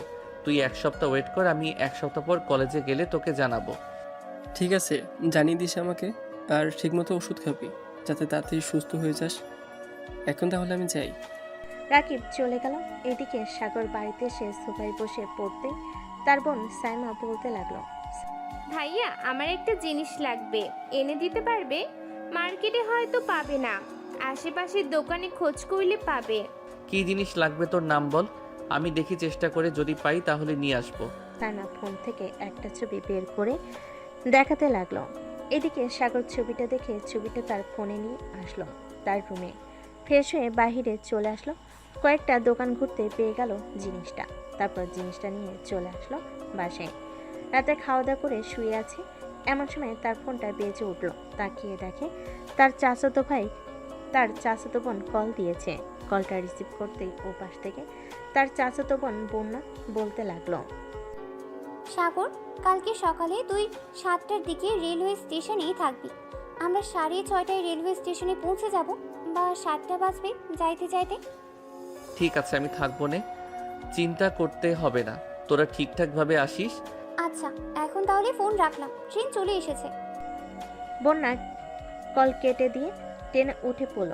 চলুন, অনেক তো সাগরের গল্প শুনলেন, এবার নদীর গল্প শুনে আসি। নদী কি করতেছে এবং তার অবস্থা কি। নদী কলেজ থেকে বের হয়ে সোজা চলে আসলো তাদের বাড়িতে। তার রুমে দরজাটা লাগিয়ে দিয়ে সোজা চলে গেল ওয়াশরুমে। শাওয়ার ছেড়ে দিয়ে বসে আছে দীর্ঘ কয়েক ঘন্টা। এভাবে থাকার পর নদী ওয়াশরুম থেকে বের হলো। এখন তার মাথা পুরোপুরি ঠান্ডা। এদিকে নদীর আম্মু সোফায় বসে মনে মনে বলতে লাগলো, হঠাৎ মেয়েটার কি এমন হয়েছে যে এতক্ষণ ধরে ওয়াশরুমে ছিল? যাই হয়ে যাক না কেন, সে মরে গেলেও আমি জিজ্ঞেস করব না। আমি আমার মতো বসে টিভি দেখি। নদীর আম্মু বসে বসে টিভি দেখতে লাগলো। এদিকে নদী বিছানায় শুয়ে পড়ল। চোখটা বন্ধ করতে তার চোখের সামনে বারবার সেই দৃশ্যটা ভেসে উঠতেছে। এটা দেখে নদী বলতে লাগলো, এই কুত্তার বাচ্চার জন্য আমার জীবনটা শেষ হয়ে যাইতেছে। কিভাবে যে ওই কুত্তার বাচ্চাকে একটা শাস্তি দেই বুঝতে পারতেছি না। এখনকার হেল্প নিব যাতে ওই সাগরকে শাস্তি দিতে পারি। এখন এসব ভাবলে চলবে না, এখন ঠান্ডা মাথা নিয়ে ঘুমাতে হবে। না ঘুমালে পরে কিভাবে কি করব কিছুই বুঝতে পারবো না। এসব নিয়ে নদী চিন্তা ভাবনা করতে করতে ঘুমেতে সে পাড়ি জমালো। পরের দিন সকাল 7টা। সাগর তাড়াতাড়ি ঘুম থেকে উঠে ফ্রেশ হয়ে চলে আসলো রেলওয়ে স্টেশনে। এসে দেখে ট্রেন এসে দাঁড়িয়ে আছে। সাগর তার পকেট থেকে ফোনটা বের করে ফোন দিল বন্যাকে। এদিকে বন্যা দাঁড়িয়ে আছে সাগরের পিছনে। সাগর বন্যাকে কল দিতেই ফোনটা বেজে উঠল আর বন্যা রিসিভ করে বলতে লাগলো, আমি যে তোর পিছনে দাঁড়িয়ে আছি তুই দেখিস না? পিছনে তাকা হারামজাদা। সাগর পিছনে তাকাতে দেখতে পেল বন্যা দাঁড়িয়ে আছে। বেশ কিছুক্ষণ তাদের দুজনের মধ্যে কথা বলে চলে আসলো গাড়িতে। এইদিকে সাগর ড্রাইভ করতেছে, বাকি দুজন পিছনে বসে আছে আর টুকটাক কথা বলছে সাগরের সাথে। এমন সময় ঈশিতা সাগরকে উদ্দেশ্য করে বলতে লাগলো, কিরে সাগর, এসব কি শুনতেছি? তুই নাকি কোন মেয়ের সাথে রিলেশন করিস, এটা কি সত্যি? আরে ঈশিতা আপু, তোমাকে আবার কে বললো আমি রিলেশন করি?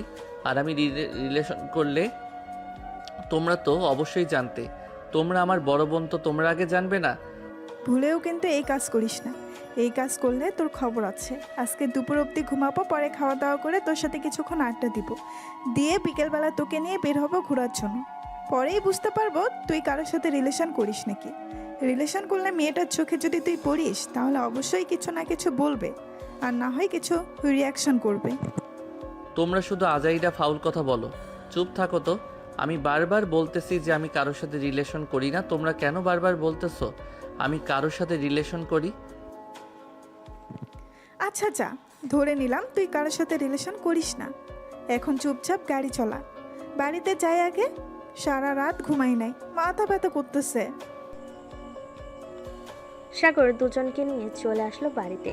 দুজন ফ্রেশ হয়ে সাগরের রুমে গিয়ে ঘুমিয়ে পড়ল। এদিকে সাগর সাইমার রুমে শুয়ে ফোন টিপতেছে। এমন সময় তার ফোনটা বেজে উঠল। তাকিয়ে দেখে নদী কল দিয়েছে। কলটা রিসিভ করে সাইমার হাতে ধরিয়ে দিল। এইদিকে নদী হ্যালো বলতেই সাইমা তার কাজ শুরু করে দিল। কি কাজ শুরু করে দিল বুঝলেন না তো? আরে ভাই, একটু বোঝার চেষ্টা করেন। মানে বকা দেওয়া শুরু করে দিল। দীর্ঘ 10 মিনিট বকা দেওয়ার পর সাগর সাইমার কাছ থেকে ফোনটা নিয়ে কলটা কেটে দিল আর সাইমাকে উদ্দেশ্য করে বলতে লাগলো, সাইমা, তুই অনেক সুন্দর একটা কাজ করেছিস। আমি তো ভাবছিলাম তুই কিছু বলতে পারবি না, কিন্তু তুই যে এত ট্যালেন্টেড আগে জানতাম না। আমি এখন ঘুমালাম। আবার যদি কেউ ফোন দেয় তাহলে আগে তার নাম জিজ্ঞেস করবি, এরপর কথা বলবি। যদি নদী নামের কেউ হয় তাহলে এইভাবে বকা দিবি।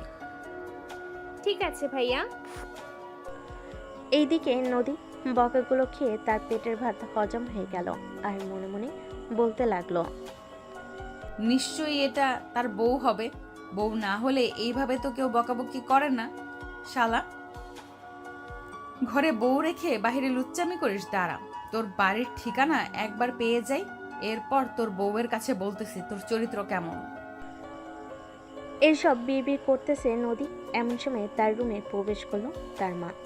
নদীকে উদ্দেশ্য করে বলতে লাগলো, শোন, তোর আব্বু তোর জন্য ছেলে দেখতেছে। যদি তোর কোনো পছন্দ থাকে তাহলে বলতে পারিস, ওই ছেলের পরিবারের সাথে কথা বলে তোদের বিয়েটা করিয়ে দেব।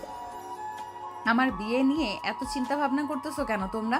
আমি কি বলেছি আমি এখন বিয়ে করব? তো চিন্তা ভাবনা বাদ দাও, আব্বুকে বলে দিও আমি এখন বিয়ে করব না। আর বিয়ে করলেও আমার পছন্দ মতো ছেলেকেই বিয়ে করব। যেদিন আমার ছেলে পছন্দ হবে ওই দিন আমি বিয়ে করব। এই বলে নদী তার রুম থেকে বের হয়ে চলে আসলো নিচে। সোফায় বসে টিভি দেখতে লাগলো।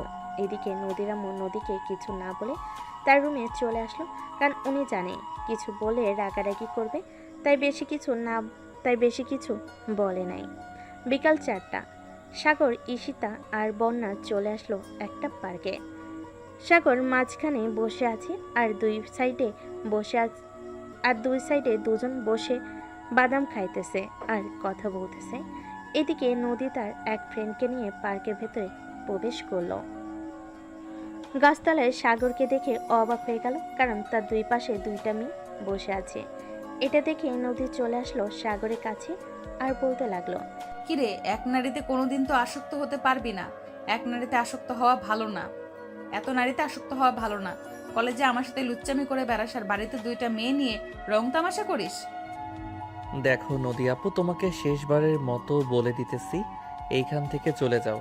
আর আমি যা ইচ্ছা তাই করব, তোমার তাতে কি? আমি কি তোমার সাথে রিলেশন করি নাকি যে তুমি আমাকে শাসন করবে? রিলেশন করিস না তো কি হয়েছে? রিলেশন করবি না তাহলে কলেজের সবার সামনে আমার ঠোঁটে লিপ কিস করলি কেন সেটা আগে বল। আরে ভাই, তুই পাগল হয়ে গেছিস। যা তো এখান থেকে, মাথাটা খাস না বকবক করে। তুই কলেজে আসবি না? কলেজে যাস একবার, এরপর তোকে দেখাবো মজা। আমার সাথে পাঙ্গা নিয়েছিস, তার ফল ভালো হবে না। আরে যা, তোর মতো নদীকে কত দেখে নিয়েছি আমি। তোকে টোকা দিলেই তো এই খান থেকে 10 হাত দূরে গিয়ে পড়বে। এই ঈশিতা আপু আর বর্ণা আপু, চলো তোমাদেরকে নিয়ে অন্য একটা পার্কে যাই। এইখানে এই পার্কটা নোংরা হয়ে গেছে এই মেয়েটার জন্য। এই বলে সাগর, ঈশিতা আর বন্যাকে নিয়ে চলে আসলো অন্য একটা পার্কে। তিনজন বসে বাদাম খাইতেছে। এমন সময় ঈশিতা বলে উঠল, কি রে সাগর, তুই না বলেছিলি কারোর সাথে রিলেশন করিস না? তাহলে এই মেয়েটা এসব কি বলে গেল? তুই নাকি এই মেয়েটার সাথে লিপ কিস করেছিস?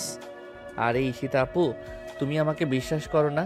আর এই মেয়েটা হচ্ছে কলেজের সবচাইতে খারাপ মেয়ে। তুমি চাইলে কালকে আমার সাথে আমাদের কলেজে যেতে পারো। কাউকে জিজ্ঞেস করলে এই মেয়ের বায়োডাটা বলে দিবে। কি জিনিস দেখাবি দেখা, আর চিৎকার দেবো কিন্তু। তুই দেখা, আমরা দেখতে চাই কি দেখাবি। সাগর তার দুইটা শার্টের হাতা উপরে তুলতেই ঈশিতা আর বন্যা অবাক হয়ে গেল। সাগরের দিকে একবার তাকাচ্ছে, আরেকবার হাতের দিকে তাকাচ্ছে তারা।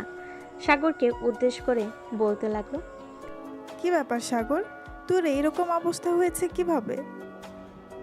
তোমাদেরকে একটা জিনিস দেখানোর আছে, ওইটা দেখে কিন্তু তোমরা চিৎকার দিবে না। ঈশিতা আপু, একটু আগে যে মেয়েটা আমাকে বললো না আমি তাকে লিপ কিস করেছি, ওই মেয়েটা আমার এই রকম অবস্থা করেছে। শুধু আমার না, আরও অনেক ছেলের জীবন নষ্ট করেছে এভাবে। সো এখন তুমি বলো এই মেয়েটাকে কি করা যায়? তুই আমাদেরকে একটু আগে বললি না কেন? আমাদেরকে একটু আগে বললে তো ওই মেয়েটাকে একেবারে সাইজ করে ফেলতাম। তোর গায়ে হাত তুলেছে, কত বড় সাহস মেয়েটার! থাক, কিছু করতে হবে না, যা করার আমি করে দিয়েছি। এটার জন্যই তো দেখো না আমার পিছনে লেগে আছে, মানুষের সামনে আমাকে পাইলেই হয়েছে এইরকম কথা বলে। তুই চিন্তা করিস না, আর একবার যদি এই মেয়েটা আমাদের সামনে পড়ে যায় তাহলে এই মেয়েটার অবস্থা আমরা খারাপ করে দিব। তোর হাতের অবস্থা তো এখন পুরো খারাপ অবস্থা। ওষুধ খাস না নাকি? হ্যাঁ, ওষুধ খাইতেছি। আর মাত্র 3 দিন হয়েছে এরকম হয়েছে। এটা ভালো হতে হতে অনেকটা সময় লাগবে। একটা জিনিস তো আর একবারে ভালো হয়ে যায় না, আস্তে আস্তে ভালো হয়। আচ্ছা চিন্তা করিস না, আস্তে আস্তে ভালো হয়ে যাবে। ঠিক মতো খাওয়া দাওয়া করবি আর ট্যাবলেটগুলো ঠিক মতো খাওয়াবি। চল এখন ফুচকা খাবো, এরপর বাসায় চলে যাব। কালকে না হয় আবারও ঘুরতে যাব অন্য জায়গায়। ঠিক আছে, কালকে না হয় ঘুরতে যাব। সাগর ঈশিতা এবং বন্যাকে নিয়ে চলে আসলো ফুচকার দোকানে। ফুচকা খেয়ে তিনজন রাস্তার এক সাইড দিয়ে হাঁটতেছে। হাঁটতে হাঁটতে বাসায় যাইতেছে। এমন সময় সাগর দেখতে পেল নদীকে। সে কিছুটা সামনে দাঁড়িয়ে আছে। এটা দেখে সাগর ঈশিতা আর বন্যাকে উদ্দেশ্য করে বলতে লাগলো, ঈশিতা আপু, এইখান দিয়ে যাওয়া যাবে না। আমরা অন্য রাস্তা দিয়ে যাব কেন? এই রাস্তা দিয়ে গেলে কি সমস্যা? কোনো সমস্যা নাকি এই রাস্তা দিয়ে গেলে? এমনিতে কোনো সমস্যা না, তবে এই রাস্তা দিয়ে আমার যেতে মন চাইতেছে না, এটার জন্য বললাম আর কি। চল এই রাস্তা দিয়েই যাব। আর আমরা তো এই রাস্তা দিয়ে এসেছিলাম, এখন কেন এই রাস্তা দিয়ে যেতে পারবো না? চল। সাগর ঈশিতা আর বন্যাকে নিয়ে চলে আসলো বাসায়। কলিং বেল দিতেই তার আম্মু এসে দরজা খুলে দিল। তিনজন বাড়ির ভিতর প্রবেশ করতেই সাগরের আম্মু সাগরকে উদ্দেশ্য করে বলতে লাগলো, সাগর, তুই এক কাজ কর, পাশের মুদি দোকান থেকে পোলার চাউল নিয়ে আয়। যা রান্না করেছিলাম সব তো শেষ হয়ে গেছে। আচ্ছা আম্মু, নিয়ে আসতেছে এখনই। এই বলে সাগর চলে আসলো মুদির দোকানে। সয়দা নিয়ে বাড়িতে চলে আসলো। সাগরের আম্মু রান্না করতেছে আর সাগর সবাইকে নিয়ে তার রুমে আড্ডা দিতেছে। এমন সময় ঈশিতা এমন একটা কাজ করে ফেলল, কেউ ভাবতে পারে নাই কি কাজ করেছে। আপনারা বুঝতে পারছেন না তো, তাই না? ওয়েট, আমি বুঝিয়ে দিচ্ছি। সাগর বিছানায় বসেছিল আর ঈশিতা সাগরের পাশে বসেছিল। হঠাৎ ঈশিতা সাগরের কোলে বসে গেল। এটা দেখে তো সবাই অবাক। সবচাইতে বেশি অবাক হয়েছে সাগর ঈশিতার এরকম ব্যবহারে। সাগর তাড়াতাড়ি করে ঈশিতাকে তার কোল থেকে নামিয়ে বলতে লাগলো, ঈশিতা আপু, তুমি এটা কি করলে? এই কাজটা কিন্তু একদম ঠিক করো নাই তুমি। এখন ওরা সবাই কি ভাববে? ওরা যা ভাবার ভেবে নেবে। আমি তো এখানে এসেছি শুধু তোর জন্য। এত বছর অপেক্ষা করার পর তোকে পেলাম আমি। কয়েকদিন পর আব্বু আম্মু আসবে আমাদের বিয়ের কথাবার্তা বলার জন্য। এখন থেকে আমি এখানে থাকবো। সরি ঈশিতা আপু, এটা সম্ভব না। কেন সাগর, সম্ভব না কেন? তুই কি অন্য কাউকে ভালোবাসিস নাকি? জানি না আমি অন্য কাউকে ভালোবাসি না, তবে আমি তোমাকে বিয়ে করতে পারবো না। এটাই হচ্ছে আমার লাস্ট কথা। আমি তোমাকে সবসময় আপু বলে এসেছি, এখনো আপু বলবো। দেখ সাগর, আমি কিন্তু দেখতে এতটাও খারাপ না যে তুই আমাকে বিয়ে করে সুখী হতে পারবি না। তুই যখন যা চাইবি আমি তোর জন্য তাই করব। প্লিজ তুই আমাকে বিয়ে কর। তোর কাজ করতে হবে না, আমি কাজ করে তোকে খাওয়াবো। সরি আপু, কাজ করে খাওয়ানো এটা কোনো কথা না। আমি তোমাকে বিয়ে করতে পারবো না, মানে বিয়ে করতে পারবো না। কাজ সব সময় সবাই করতে পারে। আমার চাইতে আরো অনেক ভালো ছেলে পাবে তুমি। এসব বলতে এসে সাগর এমন সময় তার রুমের ভিতর প্রবেশ করলো তার বন্ধু রাকিব। রুমের ভিতরে আরো দুজন অপরিচিত মেয়েকে দেখে রাকিব বলতে লাগলো, কিরে সাগর, ওরা কারা? আগে তো কখনো এই বাড়িতে দেখি নাই। এটা হচ্ছে আমার চাচাতো বোন ঈশিতা, আর এটা হচ্ছে আমার মামাতো বোন বর্ণা। আচ্ছা, এনে তোর জন্য আম্মু বিরিয়ানি রান্না করে পাঠিয়েছে। রাত হয়ে গেছে তো, তাই আর আমি আম্মুকে বলছি আসতে হবে না, আমি নিয়ে এসেছি। কালকে সকালে হয়তো আম্মু আসবে। ও আচ্ছা, বসো এখানে, সবাই মিলে গল্প করি। না রে সাগর, গল্প করলে হবে না। আপু দোকানে একা আছে, আমাকে যেতে হবে। আপুকে সাহায্য করতে হবে হাতে হাতে। ঠিক আছে, যা তাহলে তুই, আর কালকে আন্টির সাথে তুইও চলে আসবি। আচ্ছা, এখন তাহলে যাই, আর তাড়াতাড়ি খেয়ে নে, না হলে ঠান্ডা হয়ে যাবে খাবারটা। বলে রাকিব ওইখান থেকে চলে গেল। এদিকে বন্যা সাগরকে উদ্দেশ্য করে বলতে লাগলো, সাগর, এই ছেলেটা কি তোর ফ্রেন্ড? হ্যাঁ, ছেলেটা আমার বেস্ট ফ্রেন্ড, খুবই ভালো, আমাকে সব সময় সাহায্য করে। রিলেশন করবে নাকি তার সাথে? না রে, আমি রিলেশন করব না। বাড়ি থেকে যার সাথে আমার বিয়ে দেবে তাকেই আমি বিয়ে করব। ও আচ্ছা, হ্যাঁ, বিয়ে করবি কর, সমস্যা নাই। তবে দাওয়াত দিস কিন্তু। দাওয়াত না দিয়ে বিয়ে করে ফেললে পেটে কিন্তু পরে গুড়গুড় করবে। আমরা বিয়ে করব আর তোকে দাওয়াত দেব না, এটা কোনো কথা হলো? সবার আগেই তোকেই দাওয়াত দেব, যাতে তুই আমাদের বিয়ের সকল দায়িত্ব নিতে পারিস। আমাদের তো আর বড় ভাই নেই বা ছোট ভাই নেই, আমরা তো পরিবারের একমাত্র মেয়ে। হ্যাঁ, জানি জানি, তোরা পরিবারের একমাত্র মেয়ে। যাক, ভালোই হয়েছে। এখন এক কাজ কর, তোরা তোদের রুমে গিয়ে বসে কথা বল, আমি একটু ঘুমাই, আবার রাতে গেম খেলবো বন্ধু বান্ধবদের সাথে। আমরা থাকতে তুই আবার ঘুমাবি? তোকে ঘুমাতে দিলে তো তুই ঘুমাবি? তোকে ঘুমাতেই দেব না। উঠ, আমাদের সাথে গল্প কর। আর না হয় আমাদেরকে গেম খেলা শেখা, তোর সাথে গেম খেলবো।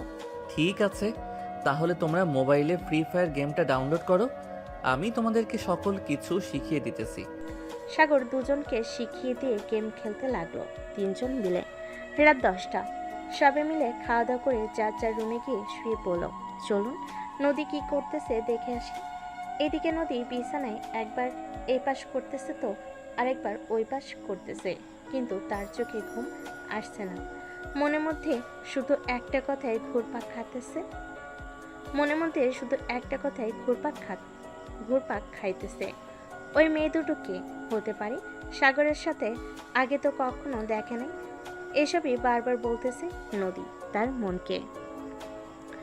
এসব বিড়বিড় করতে করতে কখন যে ঘুমিয়ে গেছে সে খেয়াল নদী নেই। পরের দিন সকাল 9টা, নদী কলেজের জন্য রেডি হয়ে চলে আসলো কলেজে। গাছতলায় বসে আছে, এমন সময় নদীর সামনে দিয়ে মারিয়া যেতে লাগলো।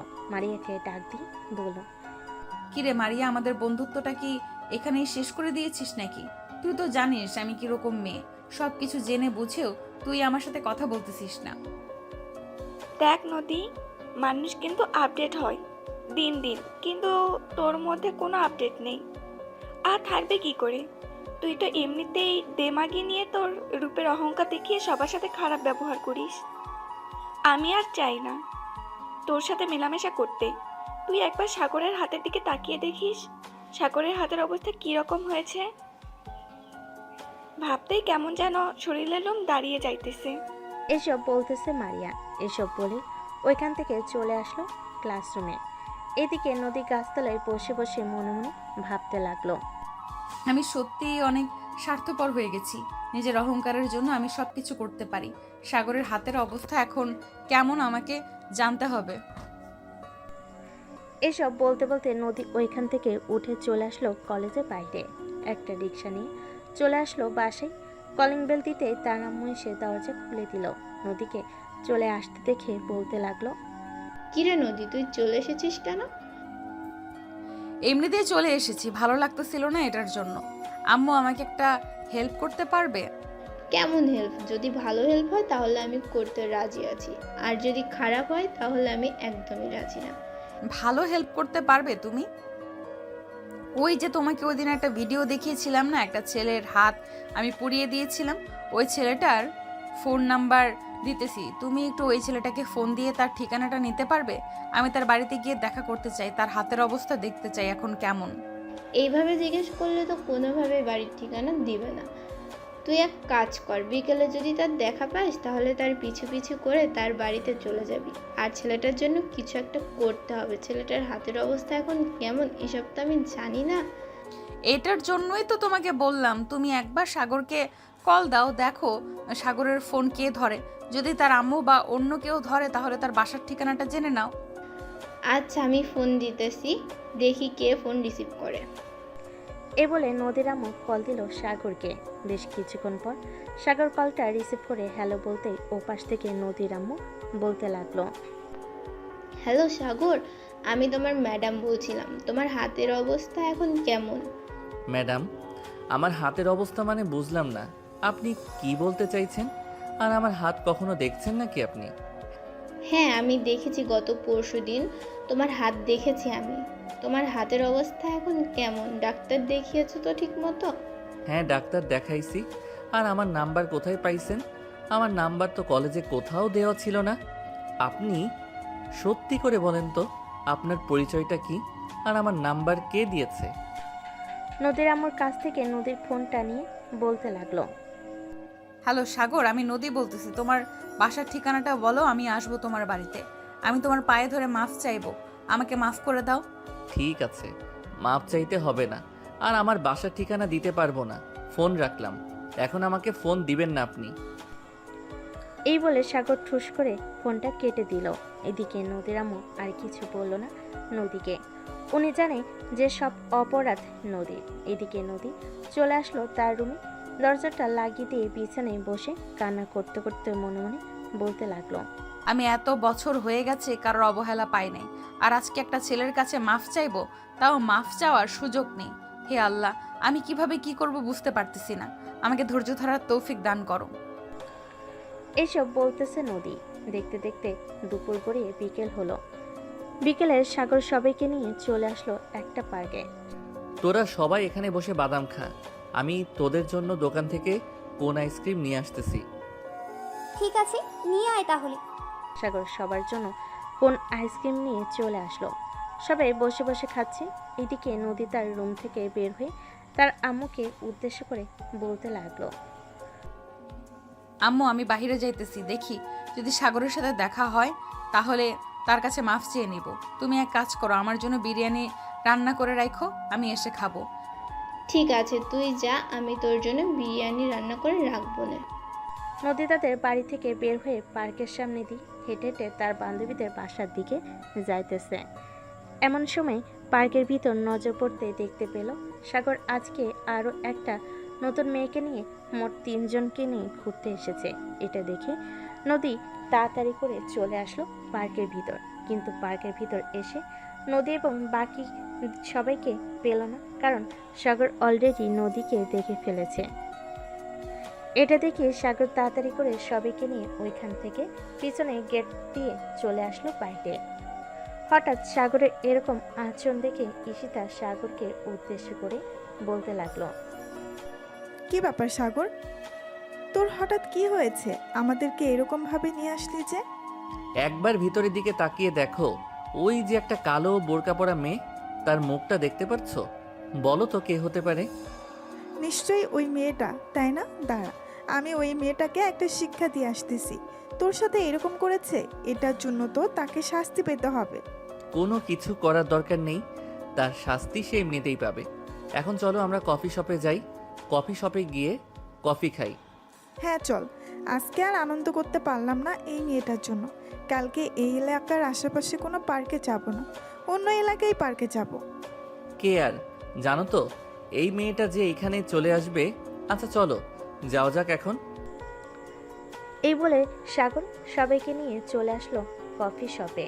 দীর্ঘ 2 ঘন্টা আড্ডা দিয়ে সবাই চলে আসলো বাসায়। এইদিকে নদী মন খারাপ করে তার বান্ধবীদের বাসায় গিয়ে আবারও চলে আসলো তাদের বাসায়। রুমের ভিতর বসে আছে চুপচাপ, কার সাথে কোনো কথা বলছে না।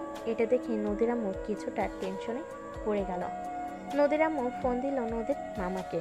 বেশ কিছুক্ষণ পর নদীর মামা কলটা রিসিভ করলো আর বলতে লাগলো। হ্যালো আপু, বলো কি হয়েছে? শোন, আমি কি বলি, ওই দিন যে নদী একটা ছেলের নাম্বার দিয়েছিল না, ওই ছেলেটার নাম্বার লোকেশন ট্র্যাক করে দেখ তো তাদের বাড়ির ঠিকানাটা বের করা যায় কিনা, বা ওই ছেলেটার বাড়ি কোন জায়গায় তা দেখা যায় কিনা। ওই ছেলেটার বাড়ি হচ্ছে তোমাদের এলাকায়, রহমত প্লাজা বললেই নিয়ে যাবে ওই বাড়িতে। তারা থাকবে, তবে কয়তলায় থাকবে এটা আমি বলতে পারছি না। তোমাকে একটু খোঁজখবর নিয়ে জানতে হবে কয়তলায় থাকে। আচ্ছা, এতটুকু জেনেছি, আপাতত এতটুকু দিয়ে কাজ হয়ে যাবে। আমি বাকিটা দেখে নিতেছি কি করা যায় বা কিভাবে তার বাড়ির ঠিকানাটা পাওয়া যায়। এই বলে নদীর আম্মু কলটা কেটে দিয়ে ওইখান থেকে চলে আসলো নিচে তার রুমে। বোরকাটা পরে বের হয়ে গেল বাইরে। রহমত প্লাজার উদ্দেশ্যে রওনা দিল। বেশ কিছুক্ষণ পর চলে আসলো রহমত প্লাজার সামনে। এসে দেখে প্রায় 10 তলার মতো একটা বাড়ি। এটা দেখে নদীর আম্মু পাশে থাকা দোকানদারকে উদ্দেশ্য করে বলতে লাগলো। আচ্ছা ভাই, আপনার এই বাড়িতে তো সাগর নামের একটা ছেলে থাকে, কয়তলায় থাকে আপনি বলতে পারবেন? সাগরের কথা জিজ্ঞেস করতেছেন? সাগর ছেলেটা তো খুবই ভালো, আর আপনি কে? আপনাকে তো চিনলাম না। ওহ, আমাকে চিনবেন না, আমি ওই সামনে থেকে এসেছি। সাগর একটু অসুস্থ তো, তাকে দেখার জন্য। তার বাড়ির ঠিকানাটা একটু বলেন তো, মানে তারা কয়তলায় থাকে এবং কত নাম্বার রুমে থাকে ওইটা বলেন। ওরা তো 7 তলায় 222 নাম্বার রুমে থাকে, গিয়ে দেখেন। নদীর আম্মু চলে আসলো 7 তলায় 222 নম্বর রুমের সামনে। কলিং বেল দিতেই সাগরের আম্মু এসে দরজা খুলে দিল। নদীর আম্মুকে দেখে বলতে লাগলো, কে আপনি আর কাকে চাই এখানে?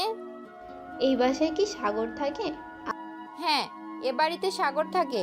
তাকে খুঁজতেছেন কেন? আর আপনার পরিচয় দেন। আমি হচ্ছি নদীর আম্মু। আপনি আমাকে চিনবেন না, সাগর নদীকে খুব ভালো করে চিনে। আমি সাগরের হাত দেখতে এসেছি। তার এখন কি অবস্থা, তাকে একটু ডেকে দিবেন?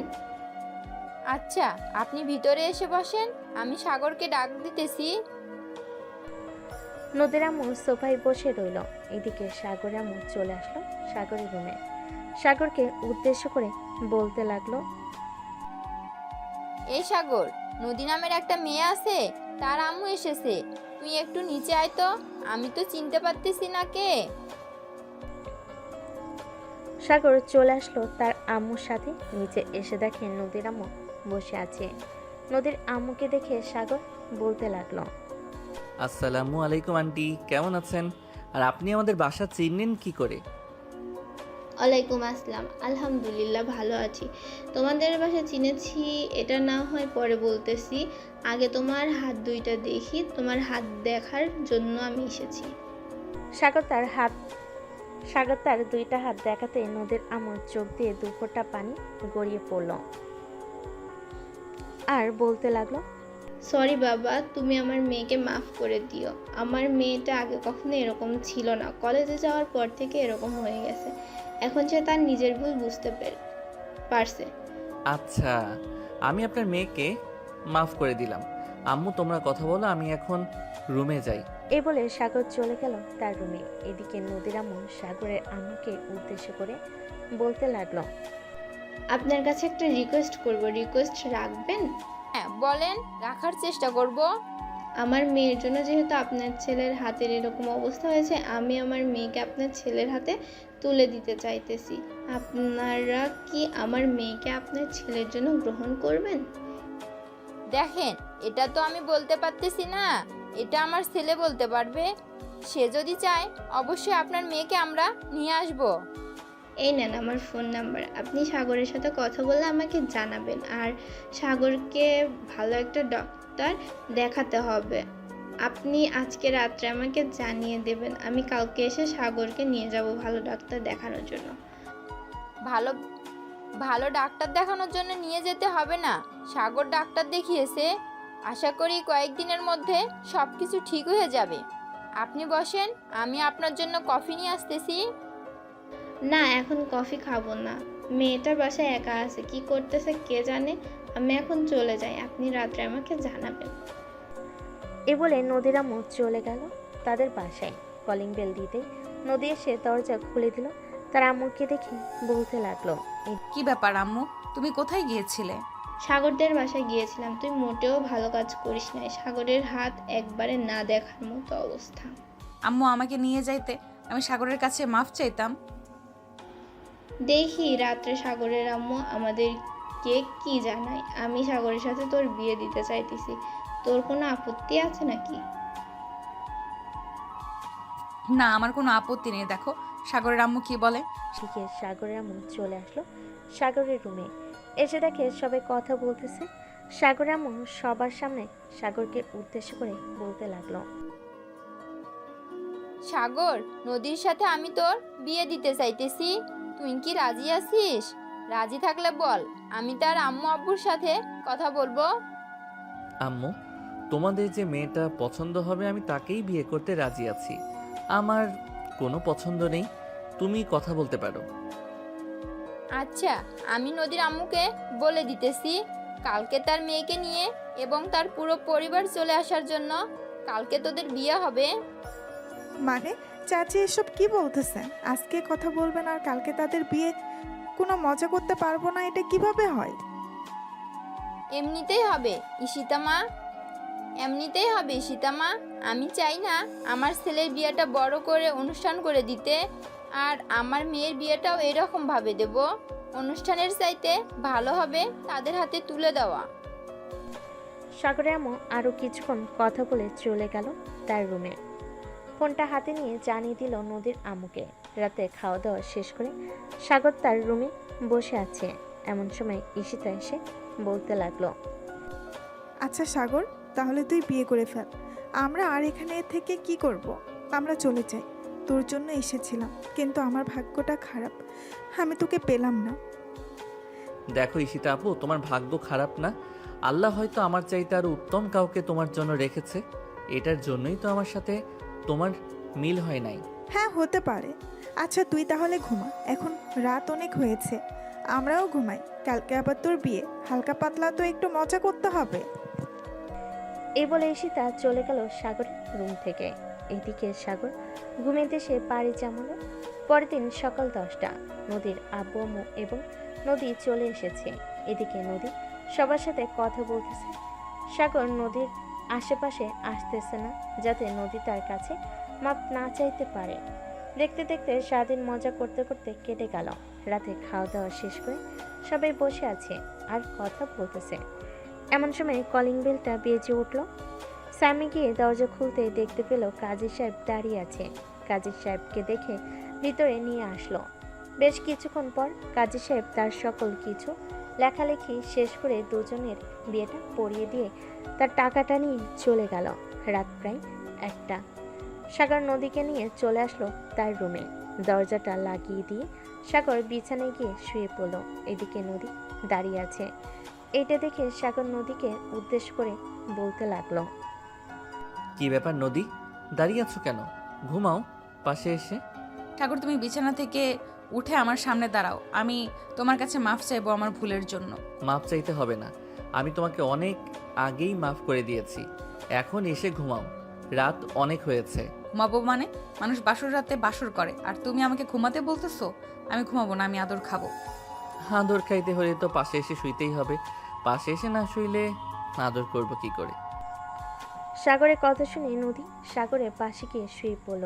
এদিকে সাগর রোমান্টিক স্টাইলে নদীর ঠোঁটজোড়া কামড়ে ধরল। বেশ কিছুক্ষণ নদী ঠোঁট এইরকমভাবে চুষে চুষে খেয়েছে। মনে হচ্ছে জীবনে কোনোদিন খায়নি। আসলেই তো জীবনে কোনোদিন খায় নাই, এখন তো খাবেই। বেশ কিছুক্ষণ এভাবে থাকার পর নদী সাগরকে ছেড়ে দিয়ে বলতে লাগলো, এখন আদর করো আর লাইট নিভাও, সবাই দেখে ফেলতেছে। আমার বুঝি লজ্জা করবে না নাকি? হ্যাঁ, তোমার তো লজ্জা করবে। এই যে পাঠক পাঠিকারা, আপনারা আর দেখেন না, আমার বউ